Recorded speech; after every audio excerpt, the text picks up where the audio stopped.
Assalamualaikum warahmatullahi wabarakatuh. Bismillahirrahmanirrahim. Alhamdulillahi rabbil alamin wal 'aqibatu lil muttaqin wa la 'udwana illa 'alal zalimin. Asyhadu an la ilaha illallah al-malikul haqqul mubin wa asyhadu anna Muhammadar rasulullah as-sadiqul wa'dil amin. Allahumma salli wa sallim wa barik ala Muhammad wa ala alihi wa sahbihi ajma'in wa man tabi'ahum bi ihsanin ila yaumiddin. Yang sama-sama kita muliakan Ketua Pembangunan Masjid Idiliyah, para pengurus DKM, para pengurus Majelis Taklim, para sesepuh, para tokoh masyarakat, para alim ulama. Semoga Allah Subhanahu wa taala memberkahi kehadiran kita, memudahkan semua yang kita usahakan dan juga mengabulkan doa-doa kita. Amin ya rabbal alamin. Bapak Ibu yang dimuliakan Allah Subhanahu wa taala, hari ini insyaallah kita lanjutkan kajian surah Al-Maidah ayat 87. Surah Al-Maidah ayat 87.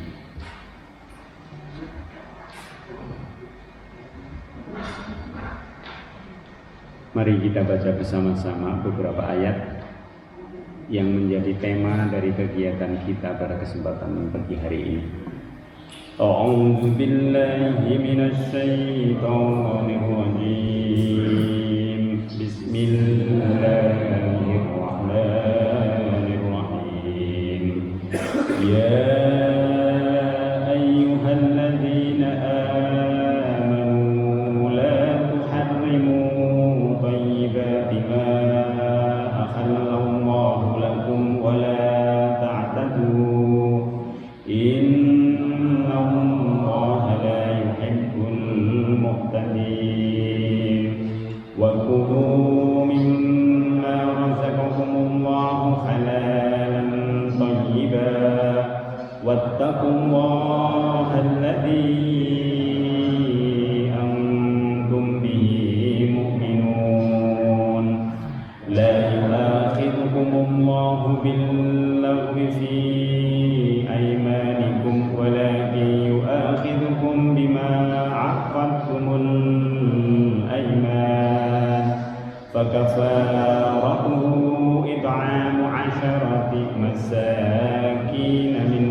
فمن لم يجد فصيام 3 أيام ذلك كفارة أيمانكم إذا خلفتم واحفظوا أيمانكم كذلك يبين الله لكم آياته لعلكم تشكرون.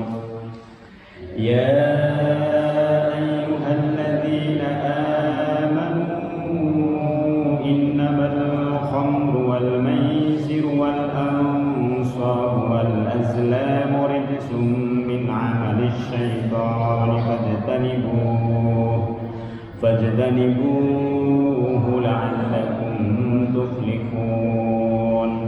إنما يريد الشيطان أن يوقع بينكم العداوة والبغضاء في الخمر والميسر ويصدكم عن ذكر الله وعن الصلاة فهل أنتم منتهون. وأطيعوا الله وأطيعوا الرسول واحذروا فإن توليتم فاعلموا أنما على رسولنا البلاغ المبين. ليس على الذين آمنوا وعملوا الصالحات جناح فيما طعموا إذا ما اتقوا وآمنوا وعملوا الصالحات ثم اتقوا وآمنوا ثم اتقوا وأحسنوا والله يحب المحسنين. صدق الله العظيم. Bismillahirrahmanirrahim. Ya ayyuhalladzina amanu, wahai orang-orang yang beriman. Kalimat ini merupakan panggilan mesra Allah Subhanahu wa taala kepada orang-orang yang beriman, sebagaimana kita memanggil anak-anak kita. Tidak dipanggil namanya, tapi dipanggil dengan lakopnya. Jadi pemanggilan ini bertujuan. Tujuannya apa? Agar yang dipanggil bisa dengan senang hati melaksanakan apa yang akan disampaikan oleh orang tuanya. Begitu juga dengan kalimat ya ayyuhalladzina amanu yang banyak bertebaran di dalam surah Al-Maidah ini. Ya ayyuhalladzina amanu, wahai orang-orang yang beriman. La tuharrimu thayyibati ma ahallallahu lakum wa la ta'tadu. Minggu yang lalu kita bicara tentang pelarangan untuk melampaui batas dari hal-hal yang sudah ditentukan oleh Allah Subhanahu wa taala. Nah, sekarang Allah Subhanahu wa taala menyuruh kepada kita untuk tidak mengharamkan hal-hal yang baik. La tuharrimu, jangan engkau haramkan. Thayyibati ma ahallallahu lakum, hal-hal yang halal dari hal yang baik. Wala ta'tadu, dan jangan melampaui batas. Yang pertama, kita dilarang untuk mengharamkan yang dihalalkan oleh Allah. Yang sudah halal apa misalnya? Misalnya yang sudah halal adalah daging sapi. Lalu ada sekelompok orang muslim yang kemudian mengharamkan diri untuk memakan daging sapi. Itu salah. Maka kalimat yang digunakan oleh Allah Subhanahu wa taala di sini, la tuharrimu thayyibati ma ahallallahu lakum. Yang halal itu tidak seluruhnya dia baik bagi diri kita. Bagi diri kita. Yang halal itu banyak sekali, lebih banyak daripada yang haram. Di antara yang halal itu ada yang baik bagi diri kita, ada yang tidak. Tapi bagi orang lain baik semua bisa. Oleh karena itu kalimat yang digunakan oleh Allah Subhanahu wa taala thayyibat. Ada yang halal itu yang memang dia sesuai dengan badan kita. Ada yang halal tapi kalau kita makan dia memiliki pengaruh terhadap badan kita. Oleh sebab itu setiap orang harus paham badannya. Misalnya yang punya penyakit asam urat, ya kan, makannya sembarangan, nah, terutama daleman-daleman disikat semuanya, nah, bahaya itu. Itu yang disebut kita harus bisa memilih yang halal dan yang baik. Nah, sekarang yang diharamkan oleh Allah Subhanahu wa taala adalah mengharamkan hal yang halal. Mengharamkan hal yang halal, yang baik dari hal yang halal. Contohnya tadi. Atau karena alasan tertentu nikah itu adalah halal. Lalu karena beralasan bahwa saya ingin lebih mendekat kepada Allah Subhanahu wa taala, lalu saya tidak menikah. Ada sekelompok orang, sekelompok kaum, sekelompok komunitas yang dia mengharamkan pernikahan karena menganggap pernikahan itu menyebabkan dia jauh dari Allah Subhanahu wa taala. Ini yang tidak boleh. Hal yang jelas halal tapi dia mengharamkan. Wa ahallallahu al-bai'a wa harrama riba. Jual beli itu halal. Tapi dia menghindari jual beli karena dia menganggap jual beli itu banyak sekali haramnya. Salah. Jelas banget di situ wa ahallallahu al-bai'a wa harrama riba. Atau seseorang mengharamkan makanan yang baik yang lain. Misalnya madu. Nabi pernah mengatakan itu karena ada peristiwa bahwa ketika dia habis makan madu dari tempat istri yang satu, lalu kemudian beliau ke tempat istri yang lain. Istri yang lainnya tidak suka baunya. Lalu kemudian dia komplain. Lalu Nabi mengatakan, kalau begitu sejak sekarang saya tidak akan minum madu. Allah langsung menegur. Kita juga tidak boleh begitu. Kalau begitu saya haramkan, saya mengharamkan ini. Terus kemudian kita mengharamkan itu buat orang lain. Nah, ini yang tidak boleh. Kalau sesuatu yang tidak baik buat kita, kita mencegah boleh. Oh, saya enggak, yang ini enggak, yang ini enggak, yang ini enggak, yang ini iya, yang ini iya, yang ini iya. Itu yang boleh. Tapi mengharamkan hal-hal yang halal tidak boleh. Wala ta'tadu, dan jangan melampaui batas. Apa yang disebut dengan melampaui batas di sini? Melampaui dari ketentuan Allah tadi. Yaitu sekelompok orang jelas-jelas mereka tidak mau menikah. Karena mereka memiliki pandangan pernikahan itu menjauhkan dia dari hubungan dia dengan Allah Subhanahu wa taala.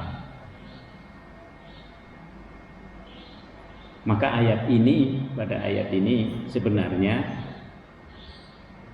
ada sebagian dari para sahabat, mereka itu setelah melihat apa yang dilakukan oleh Rasulullah SAW, lalu mereka pengen seperti Rasul. Karena pengen seperti Rasul, maka mereka melampaui batas. Melampaui batasnya apa?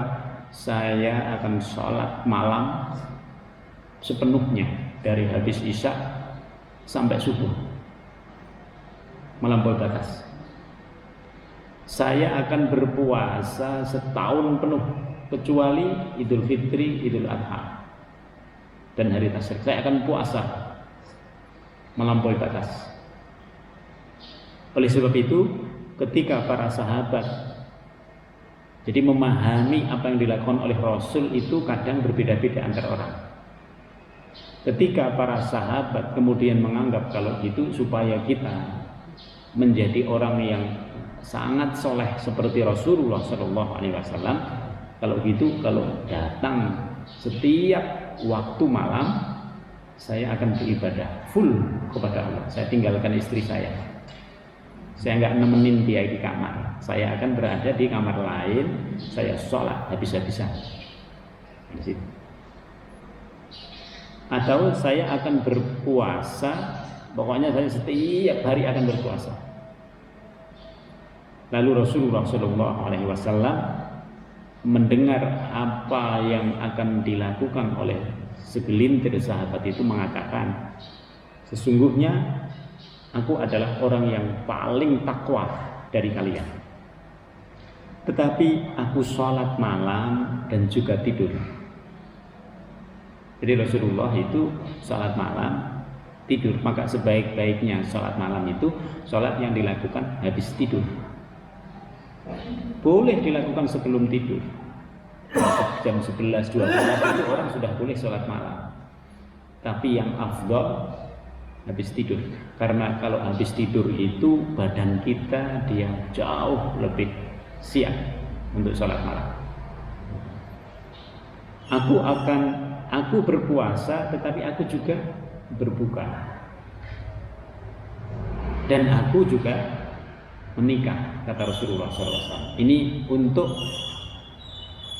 untuk membantah pandangan sebagian dari agama yang disalahkan pemahamannya mereka mengatakan kalau kita jadi tokoh agama itu nggak boleh menikah.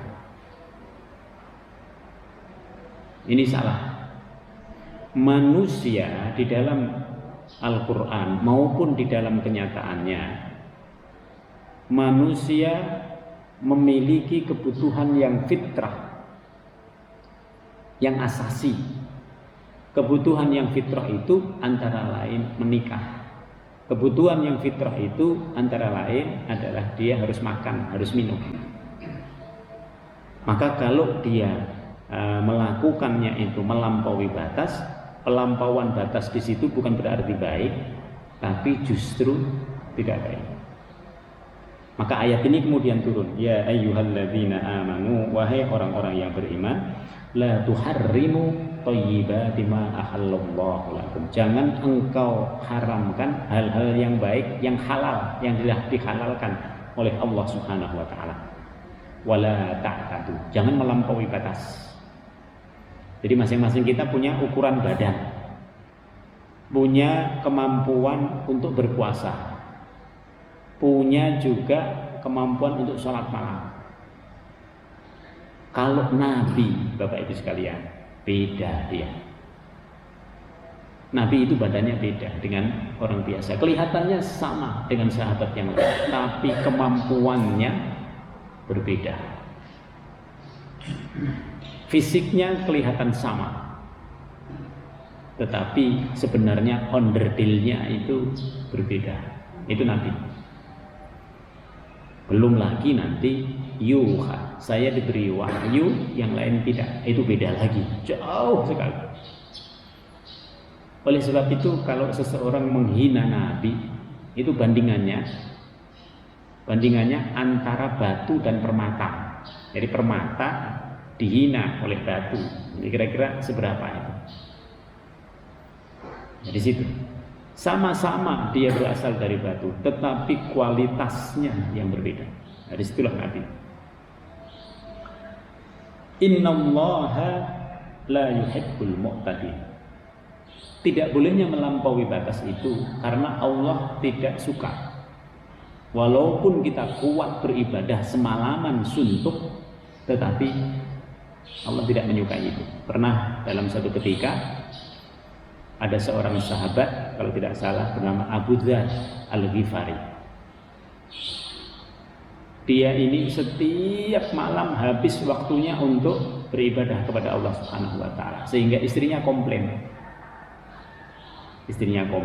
Sehingga dia berpakaian compang-camping kepada Nabi. Lalu Nabi mengatakan, "Wahai Ummu Abi Dzar, kenapa engkau jadi seperti ini?" Dia mengatakan, "Ya Rasulullah, Abu Dzar itu sudah tidak butuh saya karena setiap malam dia nggak berada di samping saya. Dia betul-betul setiap malam itu beribadah kepada Allah, habis waktunya semalaman. Besoknya dia berpuasa. Lah saya dalam kehidupan rumah tangga ini ada di mana?" Nah itu. Lalu dia dinasehati oleh Salman Al-Farisi, tidak bisa. Abi Dzar masih tetap seperti itu. Datanglah dua orang ini kepada Nabi. Setelah datang kepada Nabi, yang benar Salman. Dia sholat malam, tapi dia tidur. Dia berpuasa, tapi pada kesempatan yang lain dia berbuka, tidak berpuasa. Maka sebaik-baiknya puasa Daud itu udah bagus. Sehari puasa, sehari enggak, sehari puasa, sehari enggak, sehari puasa, sehari enggak. Tetapi harus dilihat lambung kita. Karena seringnya orang berpuasa Daud, lalu dia nanti menyepelekan, saya enggak berbuka juga enggak apa-apa, saya enggak sahur juga enggak apa-apa. Ini bahaya. Nanti yang kena lambungnya. Jadi kenapa berbuka itu penting, kenapa sahur itu penting? Karena memang itu berkaitan dengan kesehatan badan kita. Oleh sebab itu tidak boleh melampaui batas. Kita semuanya punya kemampuan badan yang bisa kita ukur seberapa lama kita tidak makan, lalu pada saat mana kita harus makan, sejauh mana kita kuat sholat malam itu. Tapi kita semuanya itu harus kita ukur dengan kemampuan kita sendiri. Kita boleh seperti Nabi, Karena itu yang menjadi contoh kita. Tetapi Nabi sholat malam dan tidur, Nabi puasa dan berbuka, Nabi menikah. Maka kalau ada orang yang tidak menikah, Nabi mengatakan, barang siapa yang tidak mengikuti sunnahku, maka dia bukan dari kelompokku. Oleh sebab itu pada ayat ini Allah Subhanahu wa taala mengharamkan kita melakukan penghalalan terhadap hal yang sudah diharamkan oleh Allah Subhanahu wa taala. Lalu waqulu mimma razaqakumullah halalan thayyiban. Dan makan-makanlah apa yang telah dirizkikan oleh Allah Subhanahu wa taala kepada kalian, halalan thayyiban, yang halal dan yang baik. Yang pertama halal. Halal itu ketentuannya dari Allah, bukan dari manusia.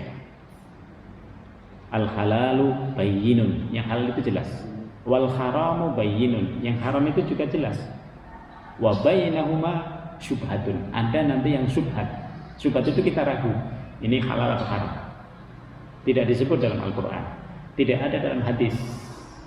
Kalau seperti itu dikembalikan kepada asalnya. Asal segala sesuatu adalah halal.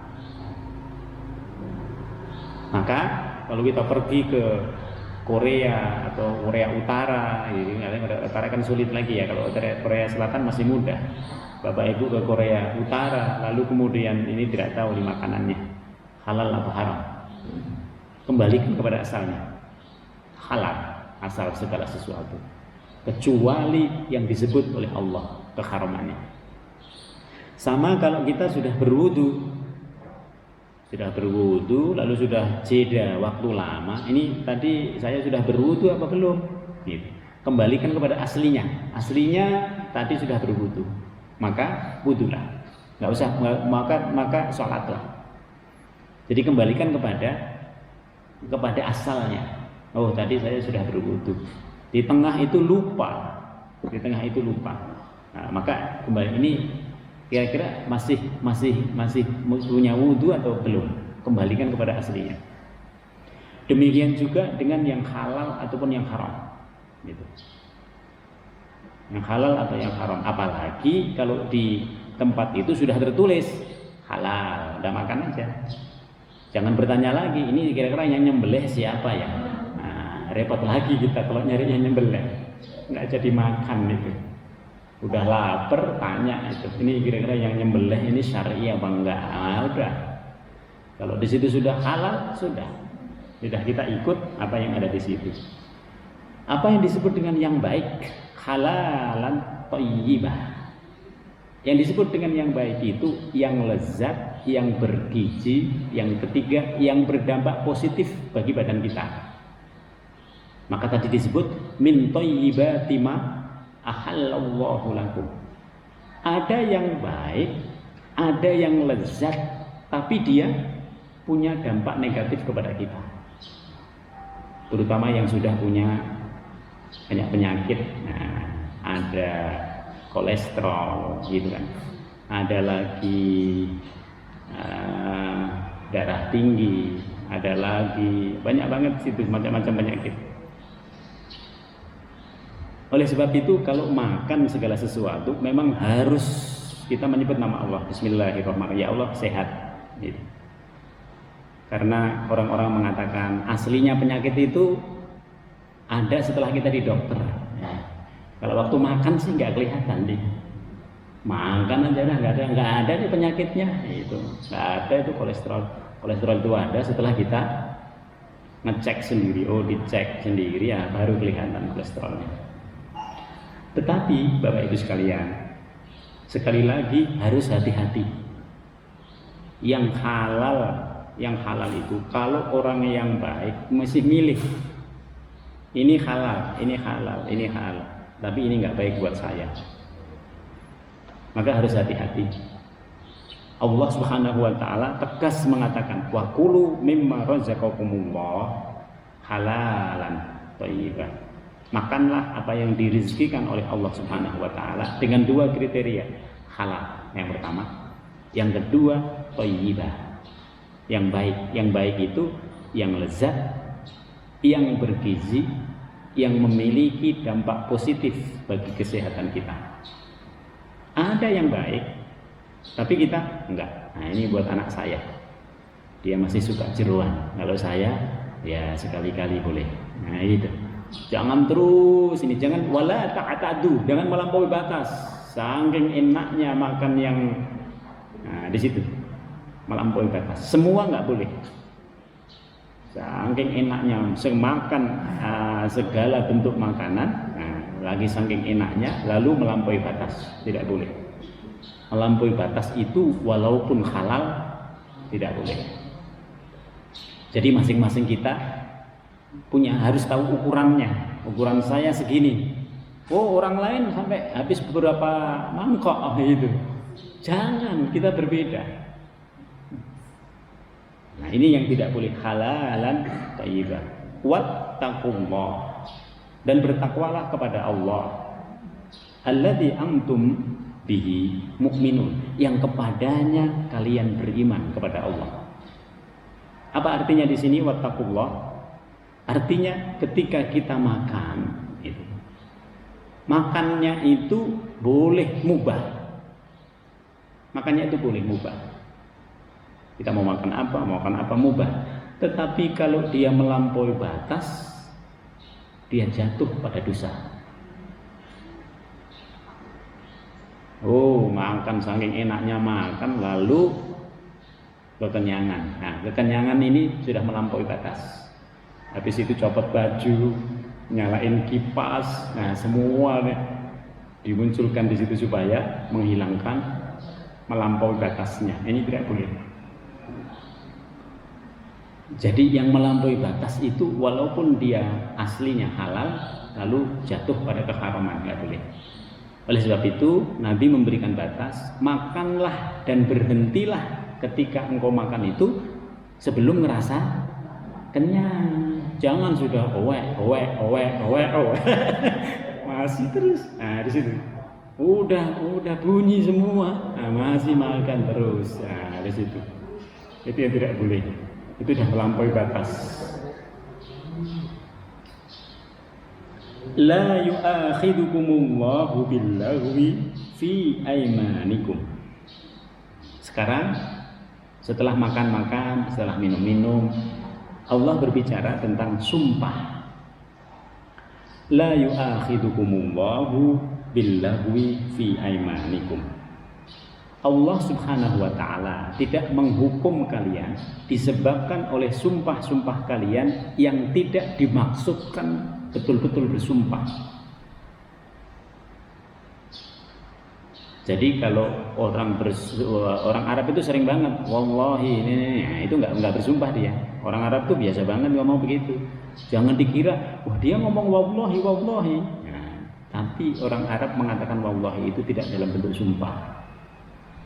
Kita harus tahu di situ. Ketika ada orang mengatakan demi Allah, tetapi tidak dimaksudkan bersumpah, maka Allah tidak menghukum orang yang seperti itu. Jadi bersumpah itu dengan menggunakan cara, biasanya orang bernazar. Ya Allah, saya bernazar begini, atau dia betul-betul sekarang ya saya bersumpah ya, sadar. Tidak dalam paksaan. Saya bersumpah akan apa? Nah, di situ.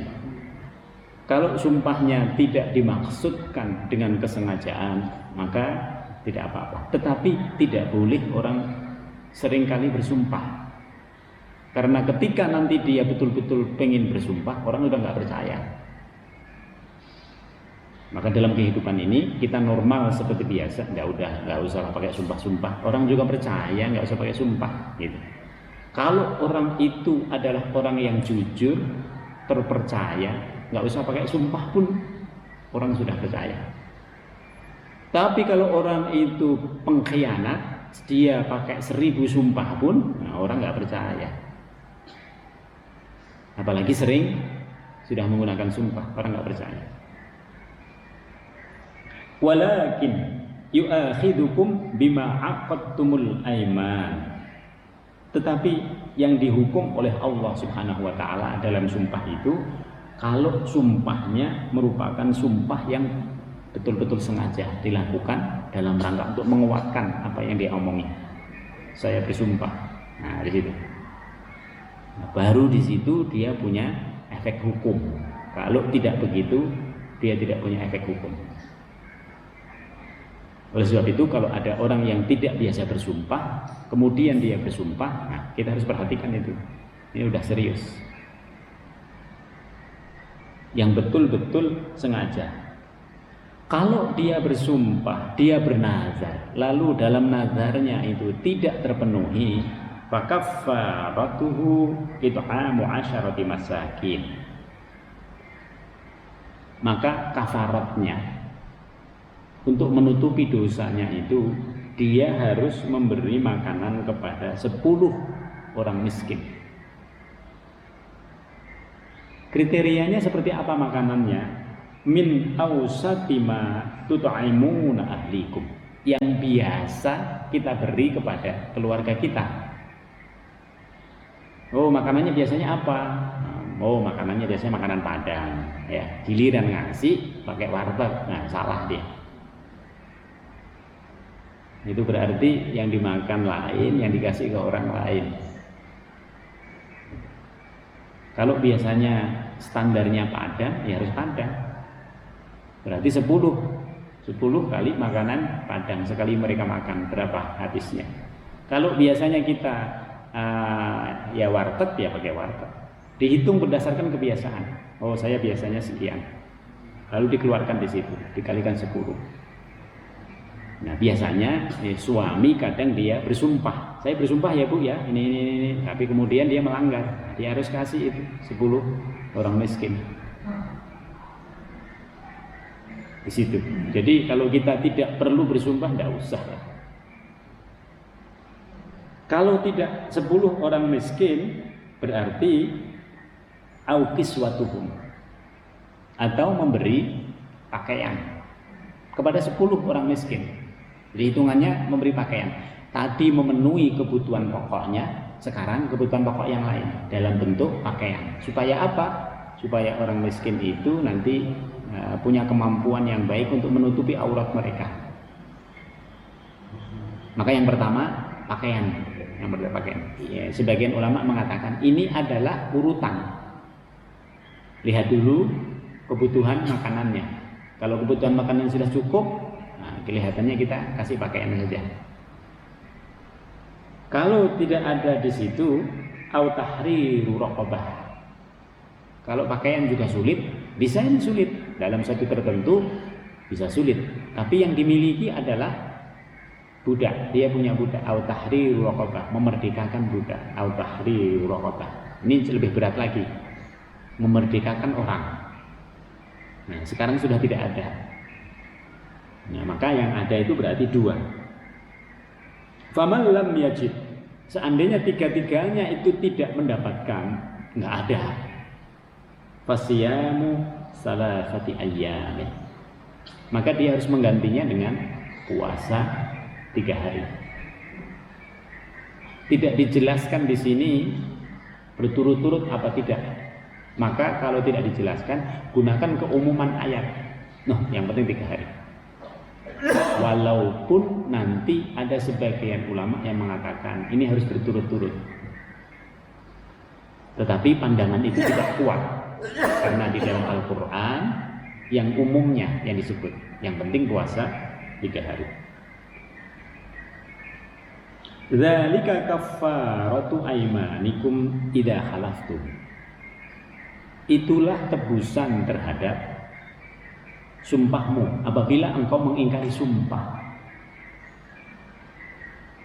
Nah, maka harus betul-betul orang yang bersumpah itu sadar, oh dia pernah bersumpah.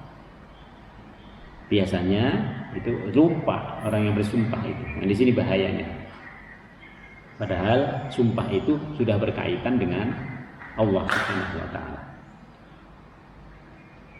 Wahfadu aymanakum, dan peliharalah sumpahmu dengan cara menjalankan betul sumpah itu.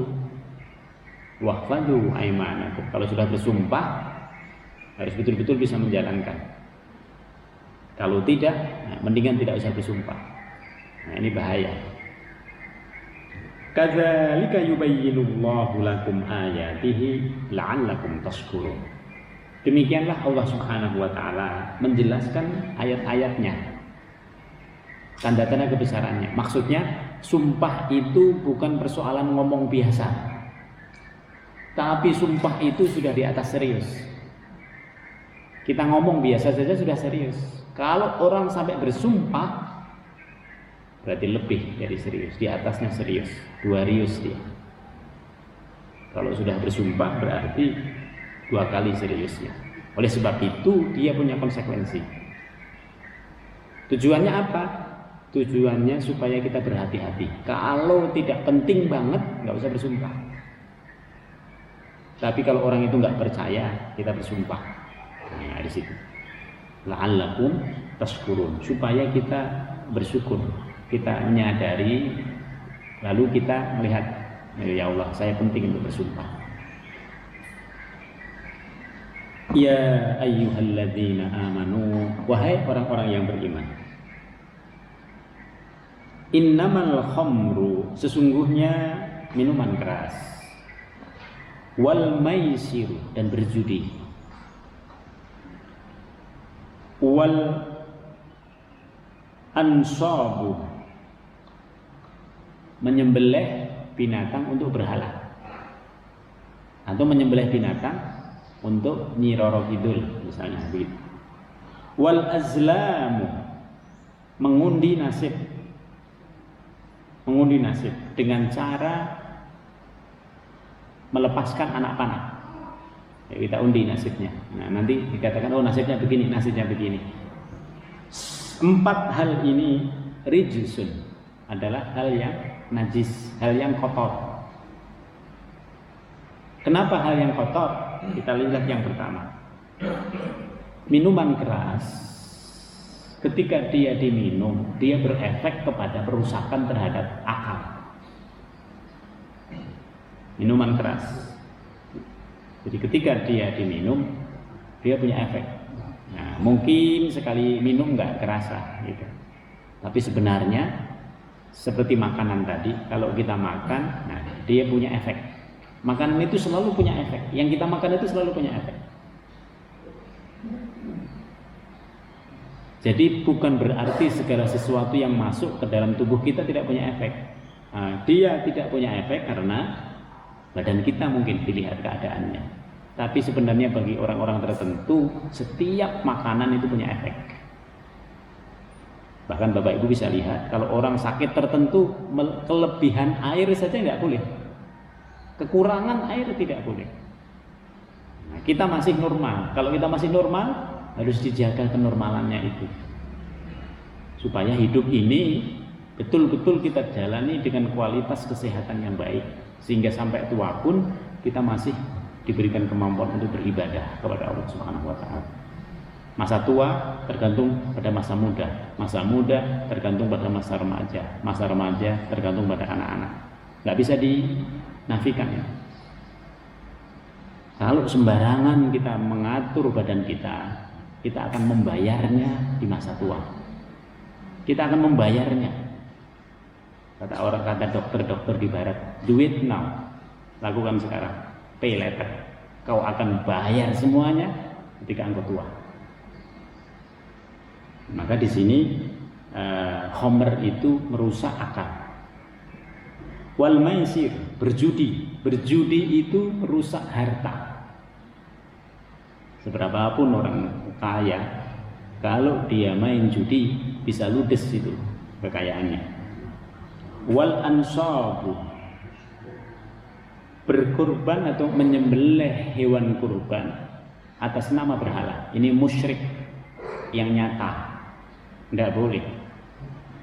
Kalau kita melakukan apa-apa harus lillah, karena yang disembelih itu makhluknya Allah, bukan makhluk daripada berhalanya itu. Wal azlam, mengundi nasib. Nasib kita itu ada di mana? Ketentuannya ada pada Allah. bukan pada orang-orang yang ada di situ. Ini orang-orang semua nih nggak ngerti. Masa kita ngikut orang yang tidak ngerti? Nah, di situ. Nasib kita itu Allah yang menentukan. Oleh sebab itu harus kepada Allah.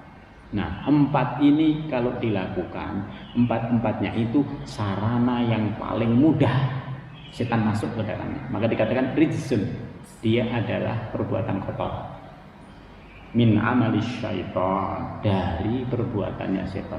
Oleh sebab itu fajtanibu, jauhi dia. Jangan kau mendekat-dekat ke situ.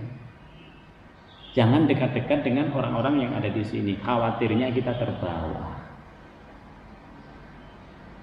Jangankan yang haram, yang makruh saja punya pengaruh pada diri kita. Yang makruh, terus kita konsumsi.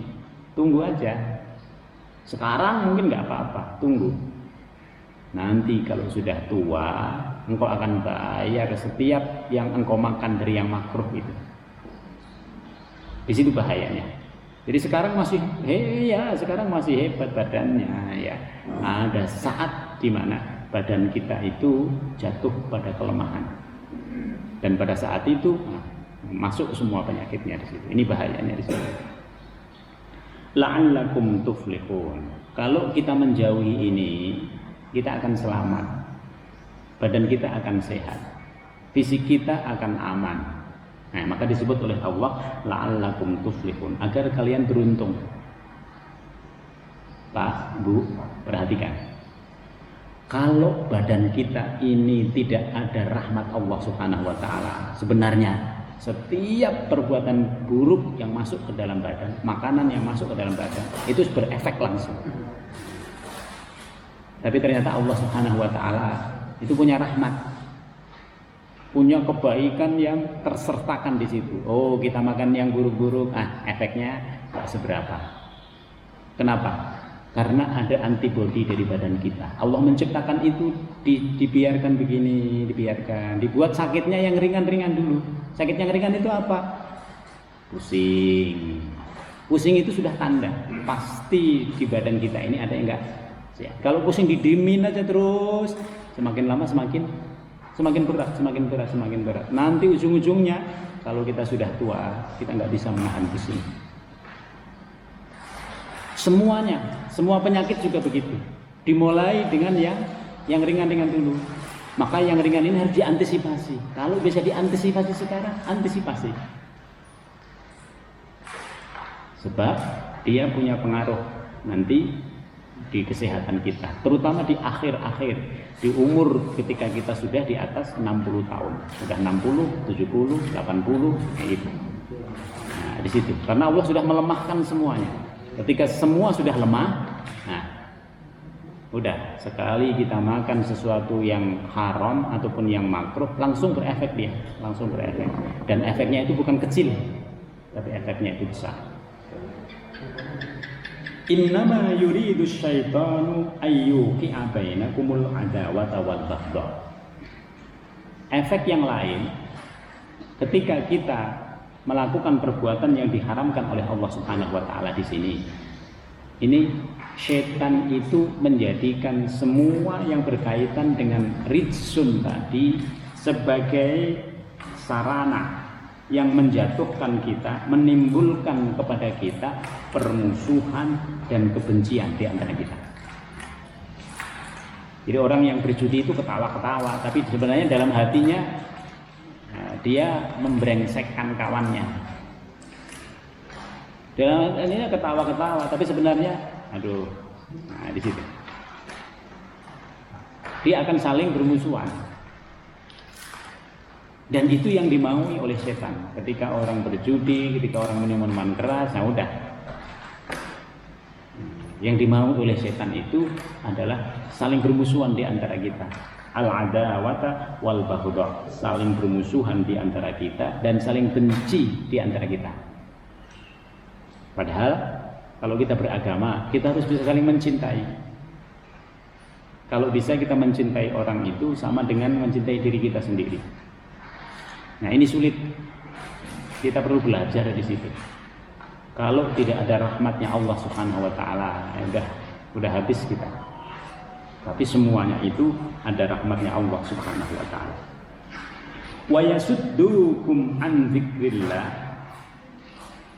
dan menghalang-halangi kalian untuk mengingat Allah. Kalau orang sudah biasa di lingkungan yang buruk, udah sulit lagi dia untuk berada di lingkungan yang baik. Udah sulit. Kalau orang sudah biasa dengan orang-orang yang minum minuman keras, sudah. Dia keluar dari situ saja sulit. Apalagi kalau sudah narkoba dan lain sebagainya. Dia keluar dari situ aja nggak bisa. Keluar dibunuh, menyampaikan dibunuh. Nah di situ. Dia sudah bahaya di situ. Nah, maka disebutkan di sini akan sulit bagi seseorang itu untuk berzikir kepada Allah. Oleh sebab itu terapi yang harus dilakukan ketika orang itu kecanduan, sulit sekali. Sulit sekali terapinya. Kalau bisa kita jangan sampai kecanduan sehingga ada apa-apa nggak nyampe membutuhkan terapi yang berbulan-bulan. Karena terapi itu harus dikembalikan dulu pada posisi yang netral, baru kemudian dimasukkan zikir-zikir kepada Allah Subhanahu wa taala. Wa anis sholat, apalagi untuk sholat, sudah semakin jauh. Sudah semakin jauh. Kalau orang itu dalam kekejian untuk sholat, itu paling berat itu sholat. Kemudian fahal antum muntahun, dan apakah kalian mau berhenti? Pertanyaannya Allah. Sudah tahu itu haram, sudah tahu itu dilarang, sudah tahu itu makruh, pertanyaannya mau berhenti enggak? Coba tanya kepada orang-orang yang sudah ada di situ, mau berhenti enggak? Enggak. Mustahil dia ngomong mau berhenti. Akalnya mengatakan mau berhenti, tapi kesadarannya tidak bisa karena sudah ada candu di situ. Mau berhenti enggak? Enggak. Terus saja. Berhentinya kapan? Nanti kalau udah sakit baru berhenti. Nah di situ. Wahal antum muntahun. Allah Subhanahu wa taala bertanya ini, apakah engkau mau dengan yang baik-baik saja? Allah itu tidak pernah mengarahkan yang buruk. Bahkan Allah itu menjadikan kita itu dalam keadaan yang terbaik. Bahkan Allah itu mengadakan bumi ini dalam keadaan yang terbaik. Yang membuat rusak itu siapa? Kita sendiri terhadap badan kita, manusia terhadap bumi. Jadi manusia. Maka pertanyaannya Allah, fahal antum muntahun? Orang-orang yang ada di situ, maukah engkau berhenti? Kagak berhenti. Jangankan yang haram, yang makruhnya enggak berhenti. Nah, di situ. Wa ati'ullaha wa ati'ur rasul. Nah pertanyaannya, kalau nggak berhenti berarti dia ngikutin siapa? Ikutin hawa nafsunya sendiri. Maka candu itu sulit. Maka Allah mengatakan taatlah kepada Allah, taatlah kepada Rasul. Wa ati'ullah wa ati'ur Rasul. Wahzaru, dan berhati-hatilah terhadap hal-hal yang jangan yang haram. Berhati-hatilah dalam hal yang makruh. Apakah boleh kita nyoba? Boleh sekali aja mungkin dalam sehidup. Nah, misalnya udah pengen nyoba deh seperti apa. Supaya tahu bahwa itu tidak haram, bahwa itu hanya makruh misalnya. Itu udah coba deh. Tapi jangan lagi. Kalau lagi nanti efeknya dia negatif kepada badan kita, punya efek, punya dampak yang buruk. Wahdaru, dan berhati-hatilah. Bukan tidak hanya cukup kepada orang yang candu itu, Allah mengatakan taatlah kepada Allah, taatlah kepada Rasul. Tapi Allah masih menyertakan wahdaru, dan berhati-hatilah. Kalau engkau nggak hati-hati, engkau punya efek. Tapi kalau engkau hati-hati, orang yang hati-hati saja masih punya efek. Oh, dia sudah makannya bagus, terjaga, ini semua terjaga, tapi masih saja dia bisa sakit. Nah, kenapa? Karena datang dari yang lain. Mungkin cara berpikirnya belum kepada Allah SWT, belum diserahkan semua kepada Allah. masih dipikir semua sendiri, belum diserahkan. Ya Allah, kita serah. Kalau kita menyerahkan kepada Allah, itu separuh dari urusan kita sudah selesai. Ya Allah, ini kita serahkan kepada-Mu lah. Oh, ini udah di luar tanggung jawab kita. Anak-anak ini udah nggak bisa kita. Mereka punya kemauan sendiri, kita juga punya ini sendiri. Udahlah, serahkan kepada Allah Subhanahu Wa Taala. Nah, di situ.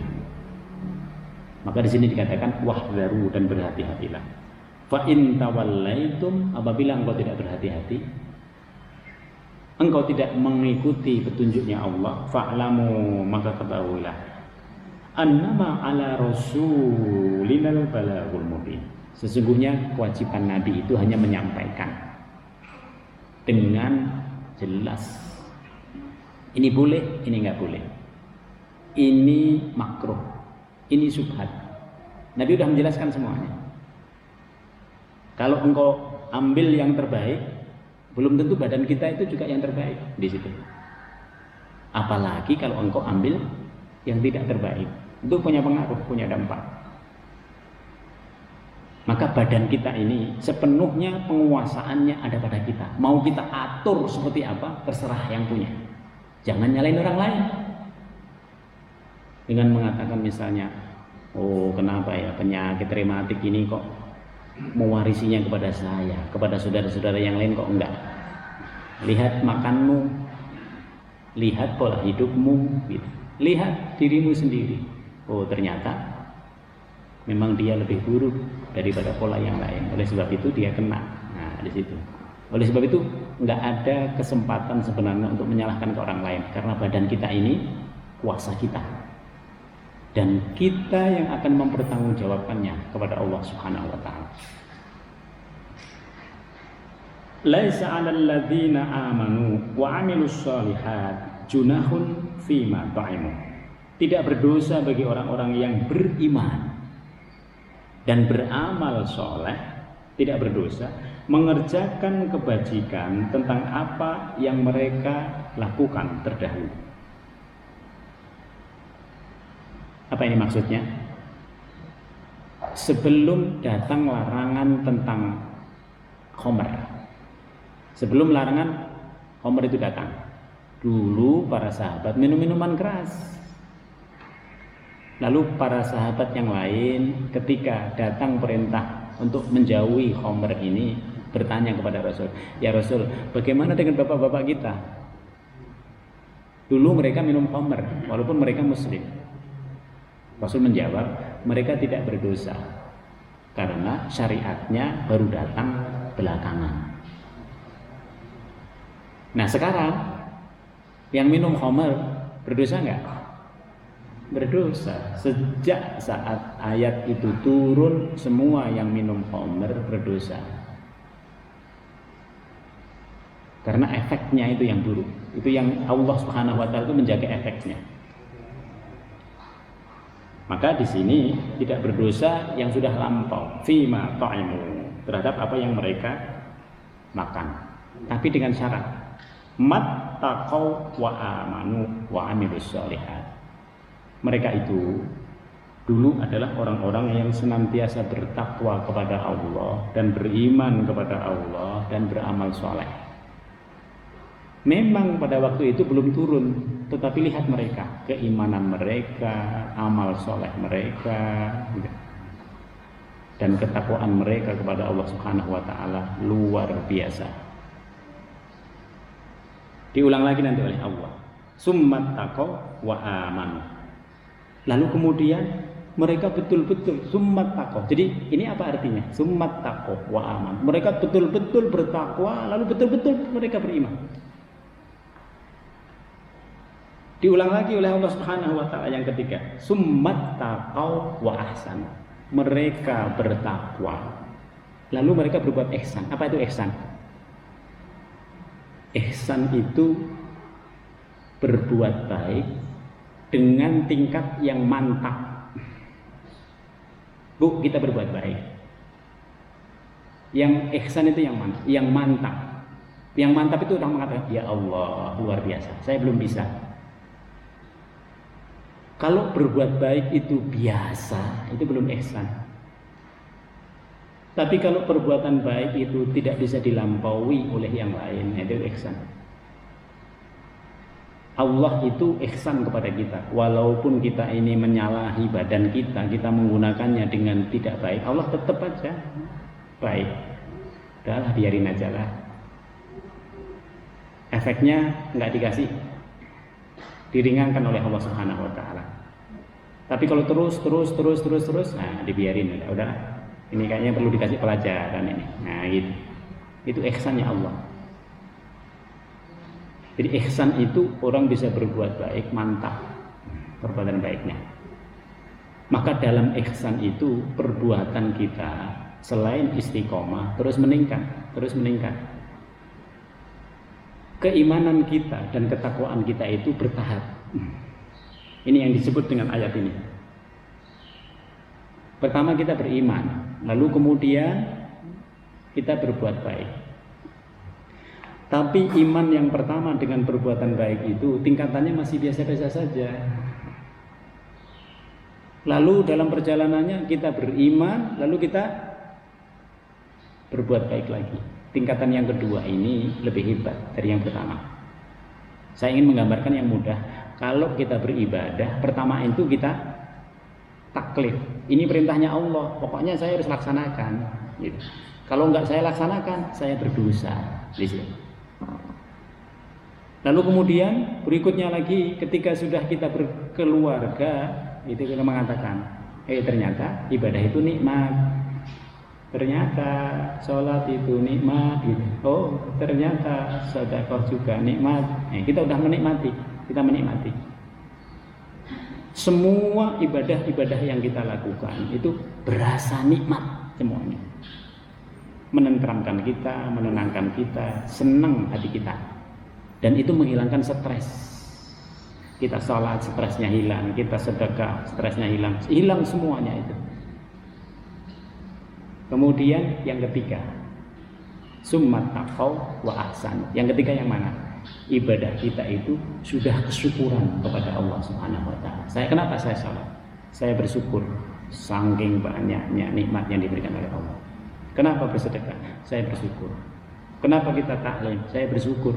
Kenapa? Syukur semuanya. Coba kita banding sekarang. Syukur kita yang habis-habisan kepada Allah dibanding dengan nikmat kita yang diberikan oleh Allah kepada kita, sudah seimbang belum? Tidak akan pernah seimbang. Ada hamba Allah dari kaum Bani Israel diberi umur 500 tahun.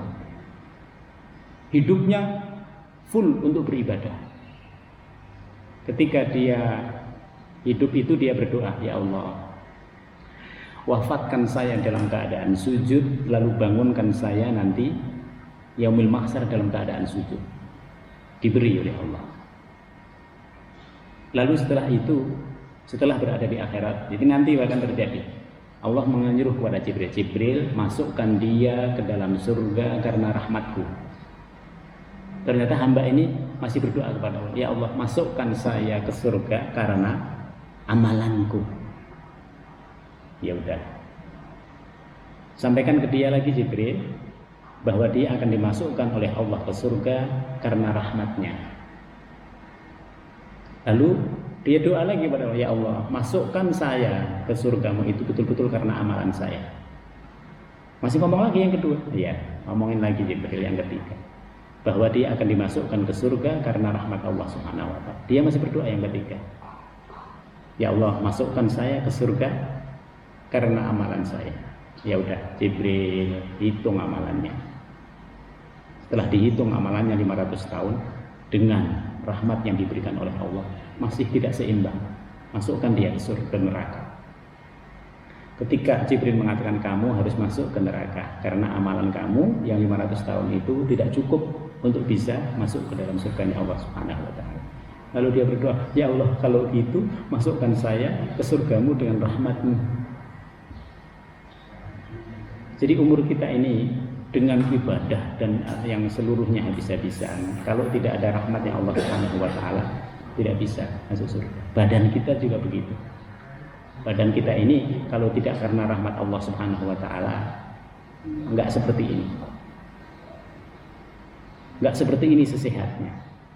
Semuanya itu selain kita usahakan untuk sehat, itu juga ada rahmatnya Allah Subhanahu wa taala. Oleh sebab itu Bapak Ibu sekalian, penting untuk selalu berdoa, minta kesehatan, minta keafiatan kepada Allah Subhanahu wa taala supaya kita bisa terus beribadah, terus dalam keadaan kualitas kesehatan yang terbaik.